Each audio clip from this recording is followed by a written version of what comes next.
గౌరవనీయ ఉప ముఖ్యమంత్రి ప్రజలందరూ టీవీల దగ్గర చూస్తున్నారు పవన్ కళ్యాణ్ గారు.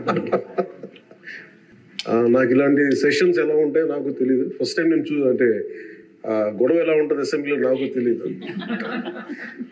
నాకు చాలా ఆశ్చర్యం కలిగింది ఏంటంటే, మనమే రూల్స్ ని ఇంప్లిమెంట్ చేయాల్సిన వాళ్ళం. వారికి సంఖ్యాబలం ఉందా లేదా పక్కన పెడితే every member of this house has a responsibility to follow the rules. మనమే కనుక రూల్స్ ని బ్రేక్ చేస్తే ఇంక మన ప్రజలకి కానీ చూసే వాళ్ళకి ఏం చెప్తాం?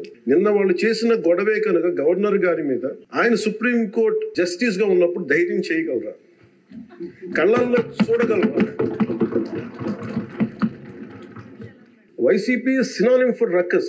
గొడవకు కానీ బూతులు కానీ వాళ్ళు పర్యాయ పదం అయిపోయారు. గౌరవ ముఖ్యమంత్రి గారు అన్ని సంవత్సరాలు వాళ్ళు ఎలాగా వాళ్ళ తట్టుకొని నిలబడ్డారు, ఆయనకి హ్యాట్స్ ఆఫ్ తెలియజేస్తారు. అది ఎంత గట్స్ ఉండాలి, ఎంత దమ్ము ఉండాలి, ఎంత ధైర్యం ఉండాలి. అలాగే నాకు నిన్న గొడవలు జరుగుతుంటే నాకు అనిపించింది, నాకు ఇవే గుర్తొచ్చినాయి అధ్యక్ష.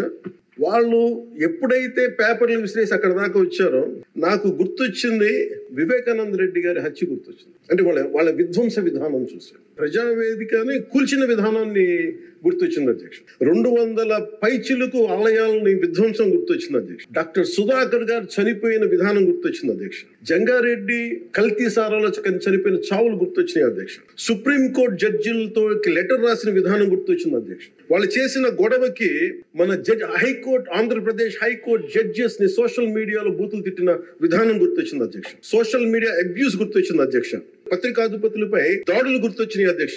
రివర్స్ టెండరింగ్ గుర్తొచ్చింది అధ్యక్ష. పాలసీ టెర్రరిజం గుర్తొచ్చింది అధ్యక్ష. స్వయాన మీ మీద జరిగిన టార్చర్, దాడులు, ఇబ్బంది పెట్టిన విధానం గుర్తొచ్చింది అధ్యక్ష. మన అడుగుల విధ్వంసం గుర్తొచ్చింది అధ్యక్ష. చంద్రబాబు గారిని 53 రోజులు జైల్లో పెట్టి ఇబ్బంది పెట్టిన విధానం గుర్తొచ్చింది అధ్యక్ష. అమరావతి రైతుల్ని దారుణంగా రక్తాలు వచ్చేలా కొట్టి కేసులు పెట్టింది గుర్తొచ్చింది అధ్యక్ష. తిరుపతి కల్తీ లడ్డులు గుర్తొచ్చినాయి అధ్యక్ష. అబ్యూస్ ఆన్ విమెన్ గుర్తొచ్చింది అధ్యక్ష. మన కళ్ళ ముందు వీళ్ళు విధ్వంసం తెలియజేస్తా ఉంది. వీళ్ళు ఈ స్థాయిలో ఇక్కడ ప్రవర్తిస్తే దానికి సంబంధించి బయట ఇట్లాంటి గొడవలు జరుగుతాయి అధ్యక్ష. ఇది మారాలి అని చెప్పి మనం మాట్లాడితే ప్రజలు మనకి ఈ రోజున ఇంత అత్యధిక బలంతో మనల్ని ఇక్కడ నుంచోబెట్టారు అధ్యక్ష. కూర్చోబెట్టారు మనందరినీ.